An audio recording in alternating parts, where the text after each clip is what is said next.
Raghunath, are you ready for this? What? The wisdom of the sages trainings that are going on. Where? At the Eco Village, the Govardhan Eco Village in India. Why? To totally transform your life spiritually. Who? You, me, Radha Swami's going to be there. Other great teachers are going to be there. Lots of cool people. How? You go to wisdomofthesages.com/events. You find all the information there. Haribo. Om Namo Bhagavate Vasudevaya. Om Namo Bhagavate Vasudevaya.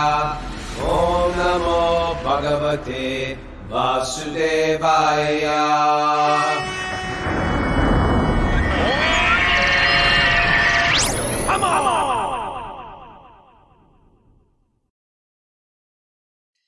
Live from New York City, this is Wisdom of the Sages, and today I'm your host, Kaustubha Das. Raghunath has taken the day off, but he'll be back tomorrow. And Mara, good morning to you. Good morning, Prabhu. I'm glad we got Mara here. At least we got 2/3 of the team. How are you doing? Pretty well. A little exhausted from that wedding yesterday. Yes, and I noticed that you didn't get to show up yesterday, Mara. I take note of these things. No, I'm sorry. Checking in from time to time. I apologize. I know you're busy. I know you're busy. Two will go up today. But it went well? It did. I had a great team. I had Catherine A., Patrick Heffernan, Rocco and Sachi working with me. So that's a very powerful team. Yeah, it was a great team. Bobby, Bunky. Very nice. Wow, it must have been a big wedding. It was 100 people. Okay. Well, I guess it's not a huge wedding, but still it's something to do. Yeah. It's a lot of work, I suppose. It's a lot of work. Okay, well, I'm glad you had some good help. Today, today's our interview today, and we're very excited to bring back our, Vaisesika Prabhu. I think he's been on a show, at least this is his third time for a full interview, and maybe he's been on a couple more times, but I feel like when we have Vaisesika Prabhu here, I feel like we're bringing someone on that is not only a friend and a mentor and a great example of a bhakti yogi, but also someone whose influence really had something to do with the whole thing starting in the first place. Because, Wisdom of the Sage, before it was called Wisdom of the Sages, it was called Super Soul Sacred Sangha. And it went on like that for about 8 months or something like that. And what it really was is Raghunath one day said to me, I have a few friends. We want to do something earlier in the morning and put it up online just so the handful of people could tune in. But we want to do something every day. What should we do? And by Vaisesika Prabhu's influence, I just had made a determination. I'm just going to read Bhagavatam every day. Like I was going to read 80 verses every day. And it was such a I don't want to sound cliche, but life-changing or inspiring. I mean, it was all those things. It was really exciting to be reading it every day. And in my own excitement, I said, why don't you just read Bhagavatam every day? And that was one of the reasons why we got started and then eventually turned into Wisdom of the Sages. So when I have Vaisesika Prabhu here, I feel like he's a person that's really part of the origin of all this. Vaisesika Prabhu, welcome to the show. Thanks a lot, Kaustubha. So nice to be here. Great to feel this powerful energy. I notice everyone's got their camera on. I was thinking because you give out so much nourishing energy that everyone wants to be fully present. So thank you for what you're doing for the whole world, you and Raghunath and Mara and the whole team. Thank you, Prabhu. Yeah, it's a community for sure. It's like it's a global community, and we know each other here online. And then when we meet each other in person, it's kind of like we feel like, hold it, haven't I met you before in person? No, do I only know you from online? Because we do spend so much time with each other. But Vaisesika, he's been practicing bhakti yoga since back like 1973 or so. Yeah, I joined in 1973, became part of an ashram, just and been practicing since then, thankfully. You were like 17 or 18 years old at the time? I was 16 when I walked in the door, yeah. My God, and your parents didn't freak out entirely. They somehow went with it. Yeah, quiet freak out. They were extremely liberal intellectuals, and they gave me a little space and were very supportive. I always appreciate them for that. Amazing. And it all worked out, right? Well, I mean, I can't even begin to express it. If tears would come to my eyes, how life has worked out for me. I always feel like I don't deserve any of this. I pinch myself every day. Well, you're also, I've mentioned when I've introduced you before in the past in different settings that if I know anyone that I feel I mean, really embodies the teachings of the Bhagavad Gita, lives them, day to day, like not just day to day, moment to moment, it's really Vaisesika Prabhu.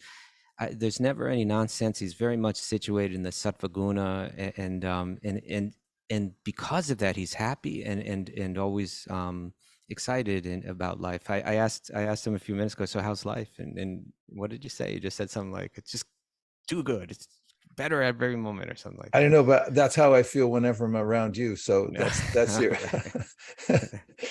I don't think it has anything to do with me, but any case, one of the reasons I wanted to speak with you today just about Srimad Bhagavatam, which again is the culmination of all the yoga teachings and in the book that we base our show around, our daily readings on. But what you're doing right now, we're in the middle of a yearly campaign that you head up. It's a global campaign how would you phrase it exactly? What's the mission? It's a Save Earth Now. Saber? Okay. That's what our slogan is this year. Yeah. Every year during this time when we run up to Bhadra Purnima, we come up with a way to express what we're actually trying to do. And this year, it seemed appropriate to say Save Earth Now. Okay, because the Earth is a bit of a mess. If you don't like that the rainforest is being demolished, if you don't like the way people are being treated all over the world, and you want to do something about it, there's a campaign you can join, and it's well reasoned because it's systemic. It starts from the very core of where everything starts, and that is from within, and how to make systemic change within the hearts of people all over the world. That's Srimad Bhagavatam. That's what you're doing. Well, again, following your footsteps, but it is an amazing thing that we all, I think, practically all of us, we recognize that.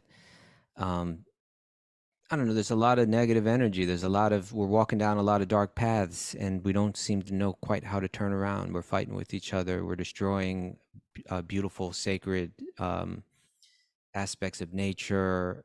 We seem confused and without clear leadership. It is a messy time.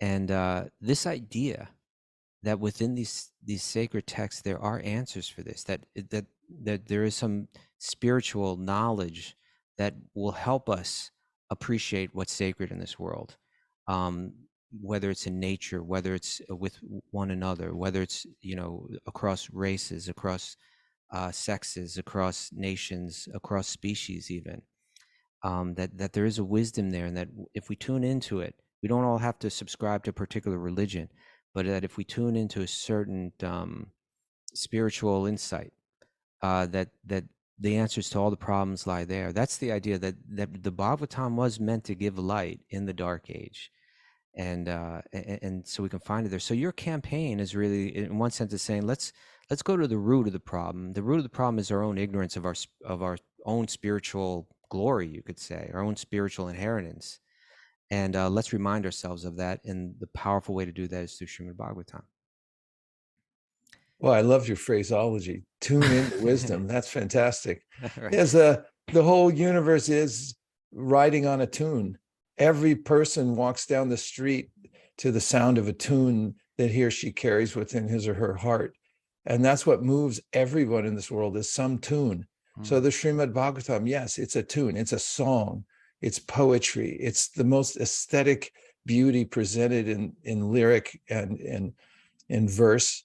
And just by imbibing that, by taking that, replacing the song that we now have in our heart that may have come from arbitrary sources with something very deliberate that comes from the source of all beauty, our lives transform, and we can transform the world through a tune, just as you've said.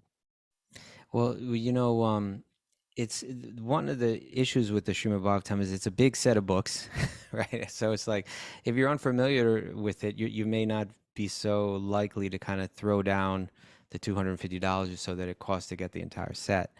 But your campaign is to kind of go out there, reach out to people who appreciate what the Srimad Bhagavatam is, how life-changing it is. Like we're hearing from our listeners all the time, hey, this show is changing my life. And when people say that, I say, well, the reason that is because we're reading Bhagavatam together every day. It has that power to change the way that you see the world, to change your life. So reach out to the people that appreciate what Bhagavatam is and encourage them to donate a set. And then there's so many, grateful recipients of it. In this way, thousands and thousands of sets are going out. Last year, the campaign distributed how many sets of Srimad Bhagavatam? 35,000 Okay. globally. And the aim this time? 43,000. It's a 23% increase because we have a 5-year plan by 2026 to get to 100,000 sets worldwide. Wow. Okay. So this is one way to really get those books out, really get that message out. And on an individual level, you could think, is there someone that I would like to share this with? Is there someone that's really ready to hear it? Is there someone that really needs to hear it? Is there someone that would really appreciate it? And reach out and find them. I think 65 of our listeners received a set last year. I think about 55 of our listeners donated sets. And this year, for this year's campaign, your campaign is like particularly kind to Wisdom of the Sages people. You set up a hotline that we can reach out and call if we want to donate or receive a set. And so there are 4 options of ways that Wisdom of the Sages listeners could take part in this campaign. One is that you can receive a set of Bhagavatam for yourself. And this is really quite an offer. It's like all you have to do is say, I listen to Wisdom of the Sages and I'm interested in Srimad Bhagavatam and I would like a set. And this beautiful set of big box of beautiful books will arrive at your home. So if you would like a set of Srimad Bhagavatam, I'm going to give you the number where you can receive one. If you would like to sponsor a set of Srimad Bhagavatam for a friend or a family member or for a fellow Wisdom of the Sages listener, you can call this number and donate a set to someone. It costs $250 to donate. You can also sponsor a set of Srimad Bhagavatam and they will find a recipient. Like if you don't have one in mind, they'll find someone. It may be a Wisdom of the Sages listener, or you could say, you know what, I would like it to go to a hospital. I would like it to go to a prison. I would like it to go to a remote tribal village in India. I would like it to go to someone in Ukraine. They will get it there for you. And then the 4th option is that if you want to receive a sponsored set, they can ship it anywhere within the US or Canada. And so if you would like to do any of those options, here's all you have to do. You can text or call through WhatsApp the following number: +1 669 289 5563. I repeat, it's +1 669 289 5563. And you'll speak to Malini. Malini is just like a wonderful person that's just excited to speak with you and play a role in this campaign. She's very flexible. She's easy to work with. If you have some question, can we do this on a payment plan? Just talk to Malini. She's going to help you. I needed to get it to someone that lives in a certain place. I don't know if it's going to work. Just call Malini. She's going to help you work it out. She's really helpful, right? Definitely.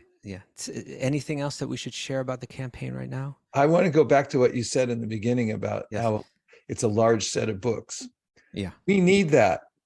And to catch our attention, when you bring the Bhagavatam in your home and you decide where you're going to put it, it changes your whole house. To compete with the little screens that we carry around, to compete with the various distractions, we need something big. And the Srimad Bhagavatam is not only the biggest ideas, but the books themselves are beautiful because first of all, they're designed to be beautiful, to represent the material that's within them.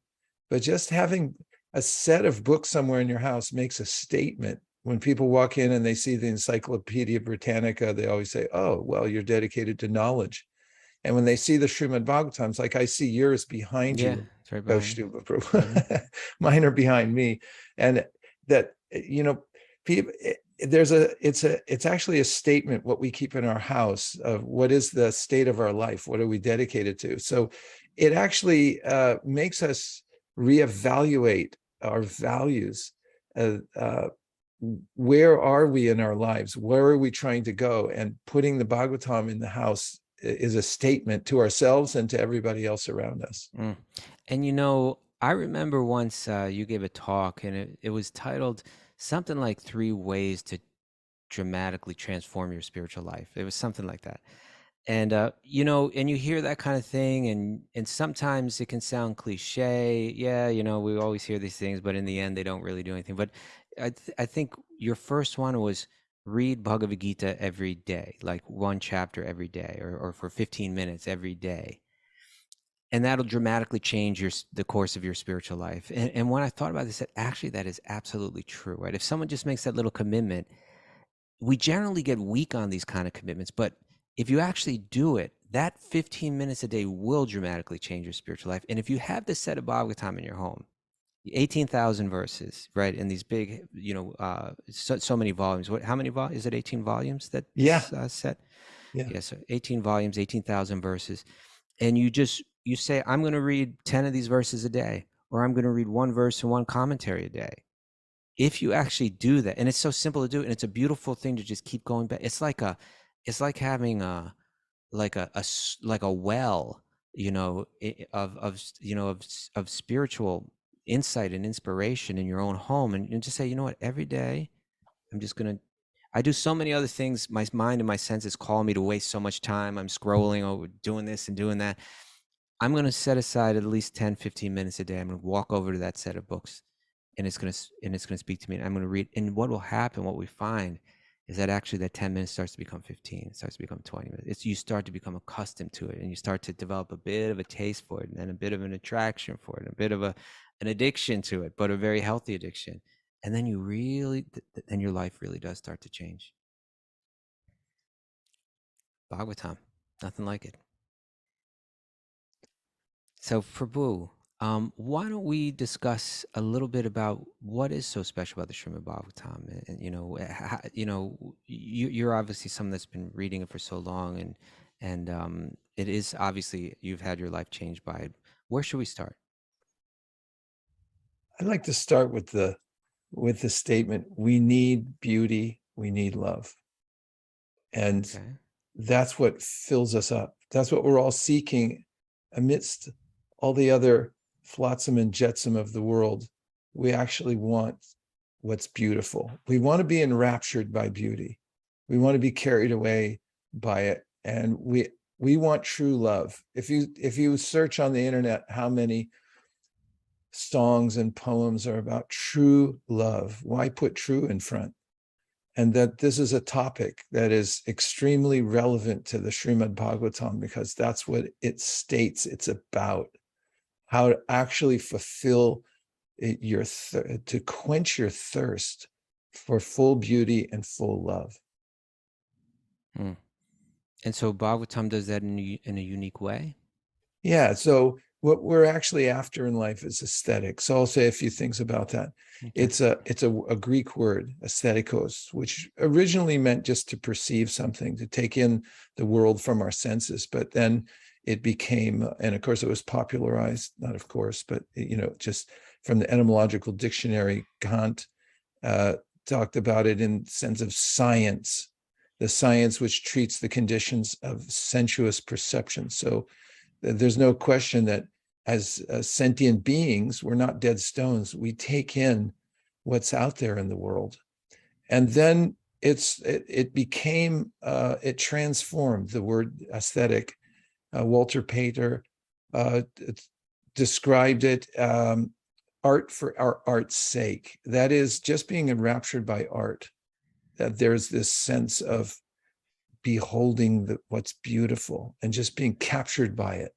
That's the word has evolved into that. And to give just a little more context to the concept, Edgar Allan Poe, whom most of you are familiar with for many of his writings, wrote that pleasure, which is at once the most intense, the most elevating, and the most pure, is, I believe, found in the contemplation of the beautiful. When indeed men speak of beauty, they mean precisely not a quality as is supposed, but an effect.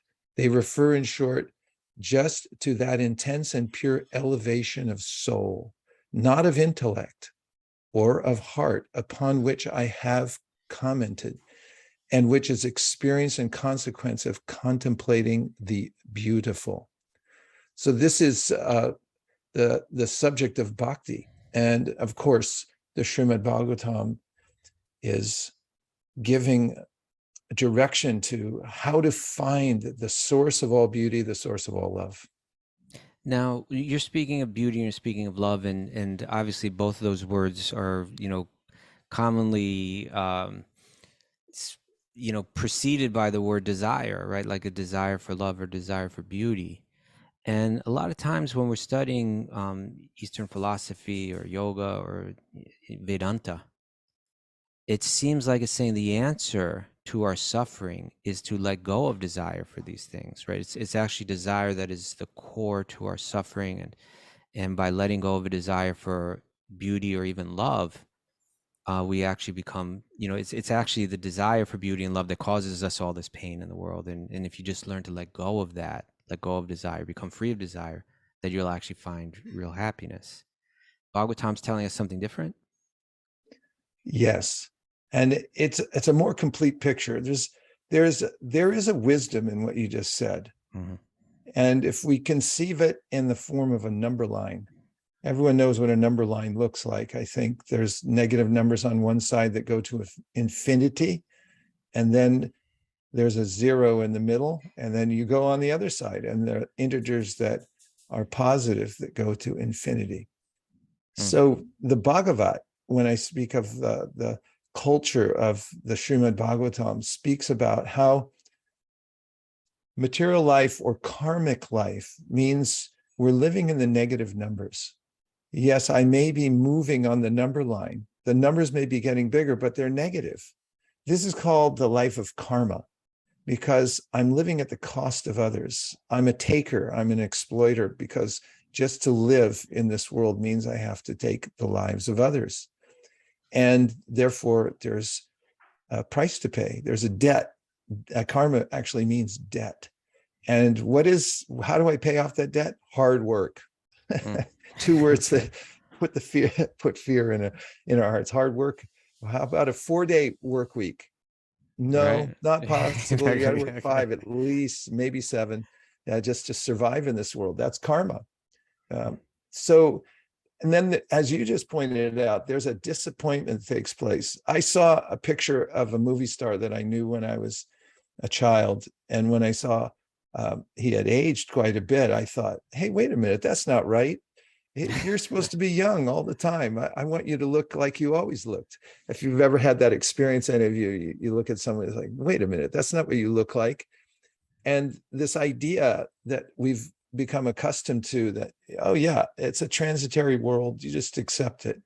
And what that means is everything diminishes over time, we age. And then there's this overarching and looming idea of death that we just put out of our minds and say, oh, that's just something you have to deal with.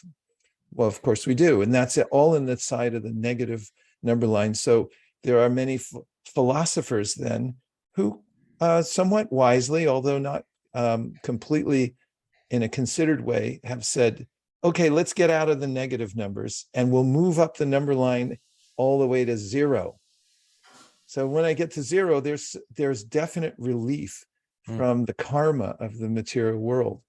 However, 0 is 0 after all, and you can't live in it. So it's like, if you don't like the work you're doing because your boss is oppressive and you're not getting paid enough, possible? Yeah, for sure. Yeah, I think that does happen. It's possible. And so you say, okay, we're going to go on strike. This is an idea that's coming back into popularity nowadays. So then go on strike. We're on strike. We don't like the conditions. So, okay, you're on strike. You're not working, but you have to go back to work at some time. You haven't solved the problem. You're going to end up going back into the negative numbers. Or if you're being chased by somebody and you're running away and you run into a broom closet, slam the door and lock it. Hey, you're in a broom closet. You're going to have to come out sometime. So that's the 0 we seek shelter in to get out of the maelstrom of the negativity of the material world called karma. But the Bhagavatam is calling to us and saying, no, there are the positive numbers that we can move into. And that's what we all seek. It's beauty that doesn't diminish, that's ever increasing. And the aesthetic of the spiritual world is reality. Reality is beautiful. Truth is beautiful. In fact, Solzhenitsyn once said, one word of truth outweighs the whole world. So that must mean that the world is very false. And that's that's one of the themes of the Bhagavad Gita, that what we're looking at here that's beautiful, and there's no doubt the material world is beautiful, but it's temporary. It's the reflection of reality. So we can't find solace. We can't find complete fulfillment in the reflection of reality, the reflection of beauty, the reflection of love. We know that that's what we want, but we just can't get it here. However, it exists. There is a place where it exists, and we can reach it. And that's what's called bhakti yoga. That's really connecting with full beauty and full truth that our soul desires. You know, it's so interesting, even the language that you're using, speaking about like a beauty or love as being real or it being reality. You know, recently I heard from one very popular speaker, guru person out there now, okay? You know, they rise and they fall, kind of, like, in a sense, right? Like certain people, certain figures from India rise and they become like, they're kind of seen as one of the big speakers of Vedanta or yoga philosophy, but maybe one of the biggest right now. He was speaking about love, and he said, and he spoke from a way that's like, I would say, very, it sounds very Upanishadic or Advaita Vedantic, right? Monist. He said, love is a psychological social phenomena, not an existential reality. Love is not a state of being. It is just my emotion playing pleasantly. So on one hand, he was coming out and saying, actually, love is not reality. Reality is a state that's free of love, or let's say devoid of love. But then I saw another quote from him, another video where he was speaking, and he said something quite different, where he said, whatever you do or give without love in your heart, it just amounts to labor. And then he went on to talk about how special love is and how it's like this unique thing that the more you give, the more you get. It doesn't become depleted. It's like that it's operating on some principle that's not material.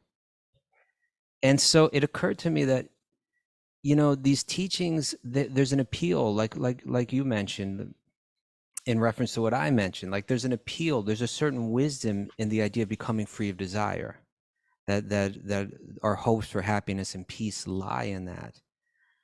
But it seems like even in these philosophers who embrace that, underneath, there's still something in them that's still calling for love, that's still appreciating love, that's, you know, it's almost inescapable. And somehow in the Srimad Bhagavatam, the author of all of these, you know, great Vedic texts says, I need to really clear this up, right? Like I need to identify that although I've used language in the past in the Upanishads and so on that was really discouraging absorption in the false world, don't misunderstand me. There is something, there is beauty, there is love that's real. And actually it's the only thing that's real. And let me describe that at great length. And in doing so, he tells the pastimes of Sri Krishna, you know, in a very extended way. Beautiful. Thank you. That reminded me of a story I want to tell all of you. Please. This happened to me. When I do my daily walks, I look around and I see things that connect to the Srimad Bhagavatam. So one day, many years ago, I was walking in my neighborhood, which is a suburb here of San Francisco called Burlingame. And down the clean, pristine sidewalk of the suburbs, I suddenly saw on one corner a graffito that was written on the sidewalk itself, apparently with an indelible pen. And it was a Okay. big heart. And inside the heart, it said M plus M. And then outside, it said forever. And I Common actually theme in deliberately graffiti. went home Yeah. and I came back and took a picture of that, and I preserved it because I said, this is a jumping off point for a profound philosophical discussion. Mm. Because I remember from the time I was a child when my parents would read me stories and they would end up and they lived happily ever after. HEA is the happily ever after ending that comes. And I used to wonder, I even inquired a few times, like, now, how does this work? How do you actually live happily ever after? Does it go on forever? And I was a little concerned about that. That's one of the reasons I became a seeker when I was in my teens. I said, enough's enough. I want to answer this question. Mm. So within that little heart is the actual yearning of the soul. We want love and we want it forever. We don't want love that comes and goes. So let's go back to the Bhagavad Gita. In the Bhagavad Gita, which is the foundational teaching of bhakti, Krishna says there are three psychological obstacles to getting what we want. Okay. And he says in the Sanskrit, Vitaraga Bhaya Krodha. So first of all, raga means a inordinate attachment to the temporary. I mean, there's millions of songs about it, about getting attached to things that are going to diminish and slide through our fingers. And poets have written about it endlessly. Gather ye rosebuds while ye may, Robert Herrick, and all the poets of and modern songwriters and rock and roll musicians. I can't get no satisfaction. Goes on and on. It's a phenomenon of this world. So, but my attachment lingers to it. So Krishna says, Raga, learn to distinguish between what's temporary, what's permanent, and don't be attached to the temporary. Okay, that's first. The second one, Bita Raga Bhaya. Bhaya means fear of embracing a personal existence, a fear of embracing love. Because I've been, as you pointed out, disappointed so many times. And because when I've loved, I've lost in such a profound way that my heart aches still, not just in this life, for love lost in previous lives. It's a samskar, an impression in my heart that let me fortify myself against love because of being hurt so many times. So Krishna says, you have to rise above that psychological conditioning. And then krodha is the third psychological condition that evolves from these other two, the transitory nature of pleasure and love lost. Then we come into anger, which is manifest through this attitude that there is no real truth. Everything's just an interaction of material elements and we don't really exist. But this won't satisfy us. If your loved one dies, if your mother dies and someone tells you a philosophy that, well, she never really existed, that's untenable. We can't embrace that. It doesn't ring true to us because we're souls. We are actually positive. We live in the positive numbers. So what we need actually is the reality that addresses where true love and where true beauty is. And of course, the epitome of all of these, this is our original divine source. And in bhakti, that source is named Krishna. And Krishna means the object of all beauty and all love that can give us full reciprocation. So the great sages say, okay, you've been disappointed by the material world. We understand, everybody has. Embrace the real thing. How do you do it? Go to the source and see for yourself if you're not fulfilled. It's so interesting. The way the whole Bhagavatam plays out, like even at the beginning, it's kind of laying out a lot of what you're laying out right now in a unique way. That it has, first of all, Sutta Goswami, who's going to speak Bhagavatam to all the sages in the forest. He says, let me, before he even begins to speak, they ask him the questions: how do we find the highest happiness in life? You know, complete satisfaction of the soul. What brings the ultimate good to all mankind? We know a dark age is coming. We want to do something positive, but we're confused by all of the books of Srila Vyasadeva. There's the Vedas, there's the Upanishads, Vedanta Sutra, then you got Mahabharata, and then so many Puranas. It seems like sometimes it's saying that we should enjoy this world in a pious way, and sometimes it's saying no, all desire is bad. Just let go of desire and find peace, and that's the highest good.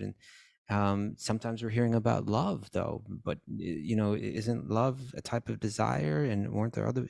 So they're confused. They're turning to him, and the first thing he does is he offers his respects to his guru, who's named Shukadev Goswami. And this Shukadev Goswami, he comes forward like, it seems like he's accepted as like indisputably transcendent, right? It's like there's something about him that's just beyond. Like if anybody is like not of this world, it's him. Is that how you understand? Like it seemed like there was a common acceptance of that. Oh yeah, so true. And thanks for bringing up, that's my favorite story anywhere. And in the Srimad Bhagavatam, this is the foundational story of the Bhagavatam, if I may tell it in a 2-minute version. Take more. Shukadev is the most enlightened person regarding the material world. He is in the womb of his mother and already an enlightened being. This is how the story starts. He's the son of Vyasadeva himself. He's the son of Vyasadeva himself, who's the great sage who compiled the Vedas and the Srimad Bhagavatam, and who's the subject of what you were just unfolding. So all these stories are nested one within the other. That's the beauty of the Bhagavatam. It's one story after another that captures our imagination. So Shukadev is there in the womb of Srila Vyasadeva, who's the author of Srimad Bhagavatam. And there's a whole story around that too. But I'm going to go to this one first. Okay. And Shukadev won't come out of the womb because he knows that the way the senses are embedded in the sense objects in the material world is so hard to overcome that as soon as we get pushed out of the birth channel, then we become intimately connected again with the sense objects of the world. And no matter how much restraint we show, we still get pulled into it again and again. This is called samsara. We're going through this cycle again and again and again. And so Shukadev says, I want no part of this. I already know what's going to happen. I don't want to see the variety of the material world. I'm not coming out. So it took him years actually to come out of the womb. And finally, when he does emerge from the womb, of course, his parents are, oh, welcome to the family. He doesn't want any part of it. He turns around and he walks away from his parents, who are these great sages. And he goes to the forest, and his father pursues him, but Shukadev doesn't turn around. He wants nothing to do with anything in the world. So from that point of view, as you pointed out, Shukadev's the most detached person ever. And actually, it becomes demonstrated even right there as his father's pursuing him, right? Like something special happens.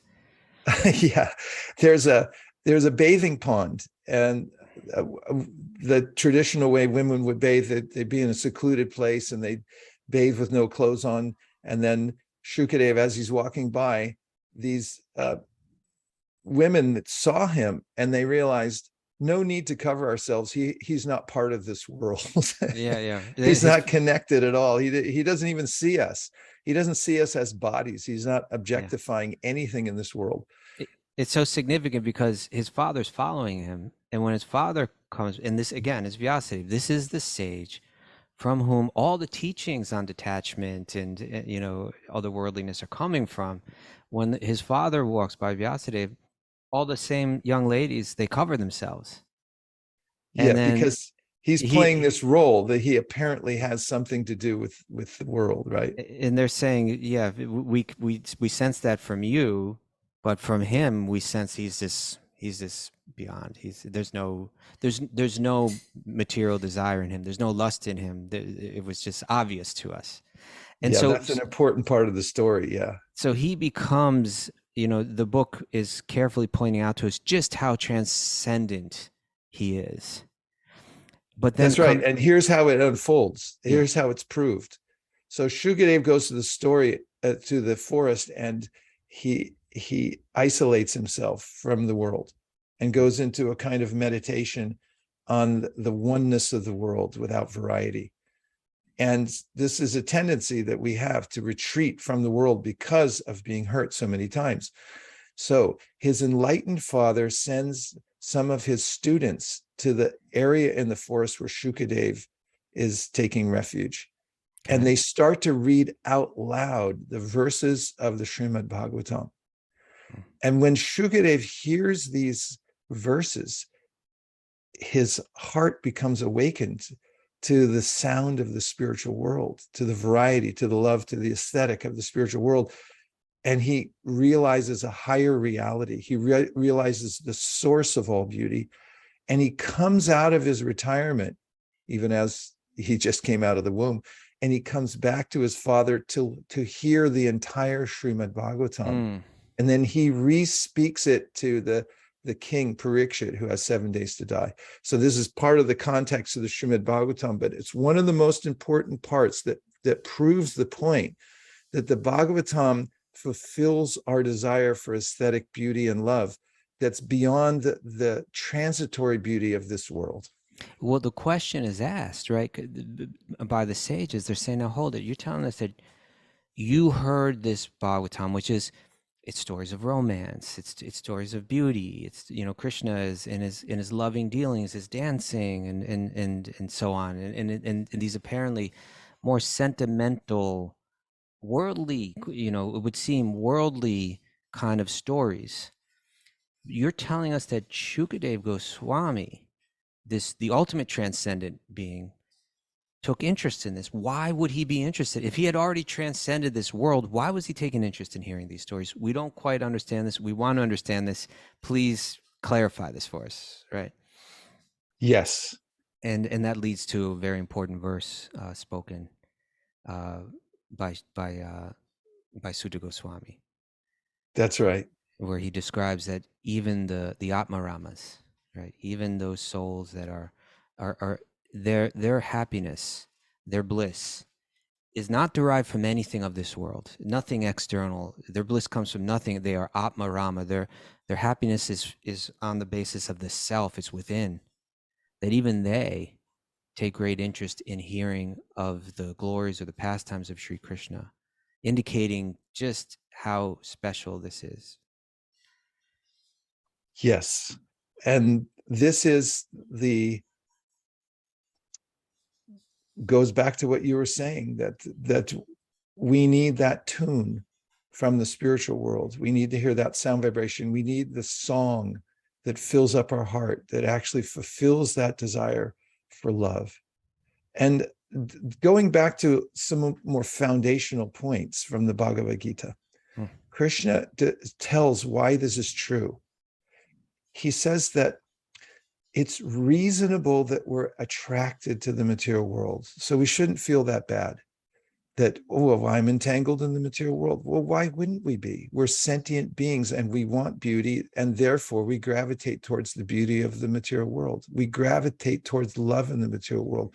If we really take some time and analyze what we're after, why we work, why we set up a house, why we do anything in this world, we want love and we want beauty. That's it. So why aren't we getting it? So Krishna explains in the Bhagavad Gita, and he solves this problem for us. He says that beauty does exist. It is real. Love does exist. It is real. This world that we live in now is like a reflecting pool. Now, I go to there's a hike I go on in North Carolina whenever I'm there, and there's the perfect reflecting pool. By its side, there's an enormous willow tree. And I stand there enraptured looking at it, because in a really good reflecting pool, it's impossible to tell the difference between the real tree and the reflected tree. And that's really the experience I had. I finally saw one, because I've heard it in the Bhagavad Gita so many times, where Krishna says, this world looks real because it is a reflection of reality. So when I saw the reflecting pool, I said, aha, yes, that's it. And so reality is there. Reality is beautiful. Reality is love. It's everything we ever thought it was, and everything we are seeking in this world, but it's on a reflected temporary surface, just like water. If you see a peach tree reflected on water, and you go for the peach that's reflected, you're not going to get satisfied. And that explains why we don't get satisfaction in this world. It seems like we should, but we never get it. Can't get no satisfaction. But it means something important to us. The positive numbers are there. And one very senior teacher of Bhakti Yoga once said that this Om that we hear, Om, it's the big yes. It's calling to us, saying, every desire you have for love and beauty that you have in your heart, that's natural. Yes, it's possible. Now you can get it. Take it. Go for the real thing. Find it. And that's in the spiritual vibration of the Srimad Bhagavatam. You're going to discover it there. That tune will fill your heart.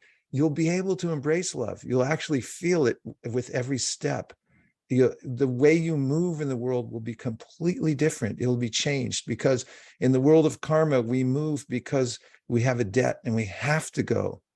But in spiritual movement, we're moving because we're happy, because we love. And that's why Shukadev went out in the world to teach Srimad Bhagavatam. It specifically mentioned he was so filled up with this aesthetic rapture that he wanted to go out and share it with others. It overflows into the world. That's Srimad Bhagavatam.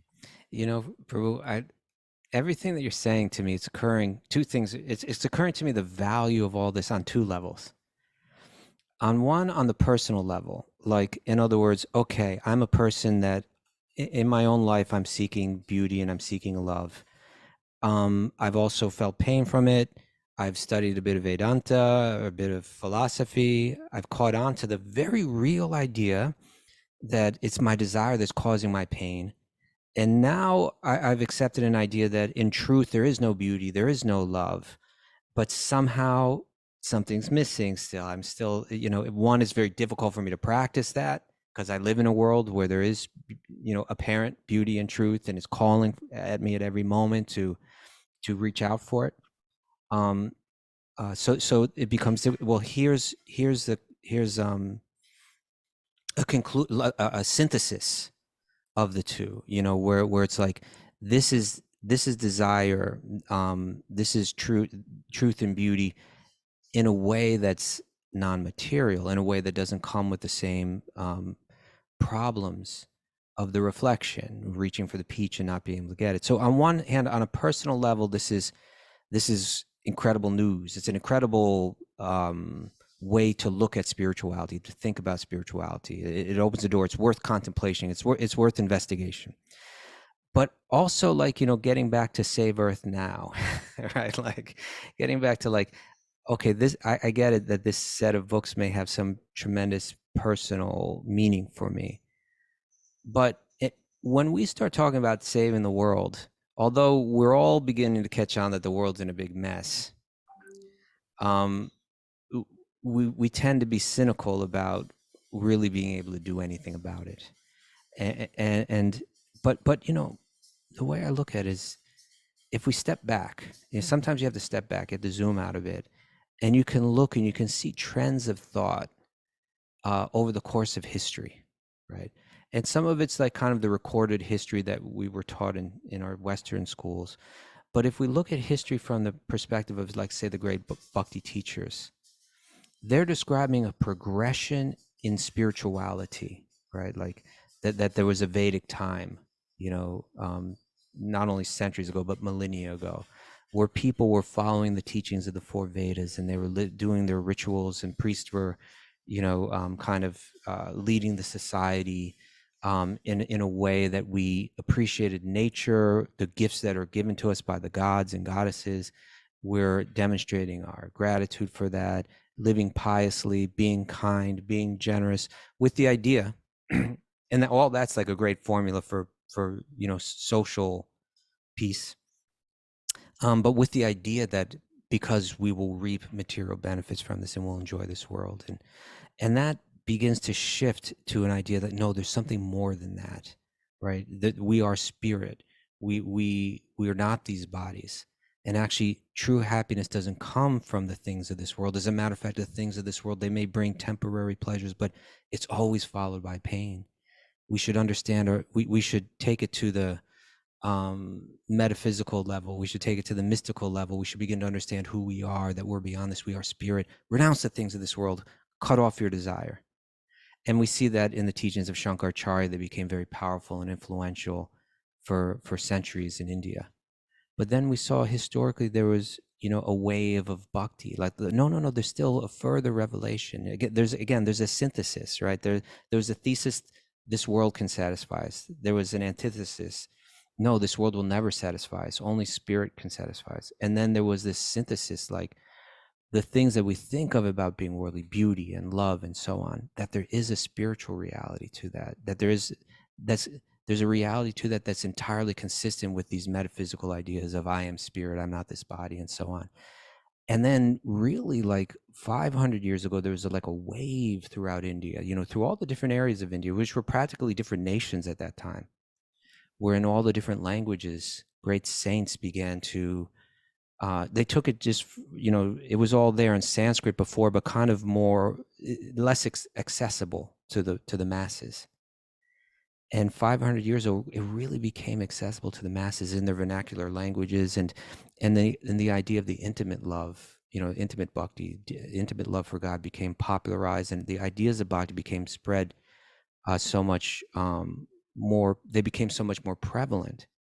And then we see in our time, if you were to zoom out, we'd see we live on the cusp, right? Like of where those trends and their development from materialistic to metaphysical truth and beauty and love, where it developed, and then that burst out and spread around the globe, right? Where it was distributed around the world, and so much of that by the effort of one person, Srila Prabhupada, taking those bhakti teachings and traveling the world and spreading them. In one sense, we live in a time where we can say we can be part of the next trend, and it's a beautiful trend, and it's a trend that the world would benefit from if we all kind of got this. And perhaps there's no more effective way that we could play our role than hearing Bhagavatam, sharing Bhagavatam, meditating on Bhagavatam, living Bhagavatam, and making it available, making it accessible, bringing it to the people. And and this campaign is a perfect way to do that. Indeed. I think, well, let's think practically for a moment, as we've been off into philosophy for most of the conversation, but let's talk practically just for 2 minutes, if possible. Please. You said save Earth now. How is it that really Vaisesika Dasa said a book, Save the World, Come On, Be Real? What's with your pitch here? Okay. First of all, how else would you change a world? How else do you make an ideology endemic in society besides through books? I've looked at Darwinism. It came from a book. Most people don't have it on their shelves, but Origin of the Species is a well-known philosophy because somebody took time to codify the ideas and put them out there.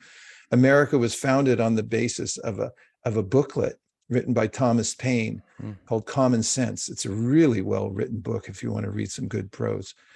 And everybody in the colonies bought it. That's why they were galvanized to rise up and have a revolution. What moves people? What actually makes a philosophy available to people? It's books. Books are beloved in human society. Even bad books, people have a hard time getting rid of. Okay. So when we talk about putting a book out into society, we're talking about a practical way to put idea seeds into play in the world. And Malcolm Gladwell in his book Tipping Point talks about the ways in which there are people he calls mavens When they get a hold of these ideas, then they start spreading them to people all over the world in their circle of influence. We all have a circle of influence. And when we change, when we have a fresh look at life through the Srimad Bhagavatam, we say, no, there is a positive way to approach the environment, to approach the problems of the world, and we start to live it, it will radiate out into our environment. And then there's people that have more influence. George Harrison, for instance, helped to, in the early days of the Krishna consciousness movement, to drastically expand it. So it is a strategic and very practical way to change the world. In fact, I would argue that is the starting point to changing the world, is putting information that's practical into the hands of people everywhere. And that's a power we have right now, is to be able to put books in people's homes. It wasn't always available. The printing press is a relatively new invention. And the fact that we actually have freedom of spreading information in our country is kind of remarkable, considering in many places that I work with. I was just on a conversation with a country that I won't name right now, but we were discussing how to do this clandestinely, because you can be imprisoned for putting a Bhagavatam set in somebody's home in the country we're talking about. We have listeners that we can't mention where they're from, because yeah, for exactly that reason. So I mean, take advantage. The door's open. The door's open because we have a human form of life. That's a door. That's an opening and a doorway that we have as souls. There's also an opening in the world right now, especially where we're sitting, many of us, to make a positive change in the world. And how else would you do it besides giving the best knowledge to people that's available on the planet? And you can do that by texting or calling on WhatsApp Malini at +1 669 289 5563. Vaisesika Prabhu, it is always a joy to be with you. One cannot be cynical. One cannot be depressed, bored in your presence. One can only feel spiritual enlivenment in your radius. I thank you so much for joining us today. Thank you, Kaustubha. And thank you, everybody. So nice to see you. Keep doing what you're doing. You're changing the world. Thank you. No doubt. No doubt.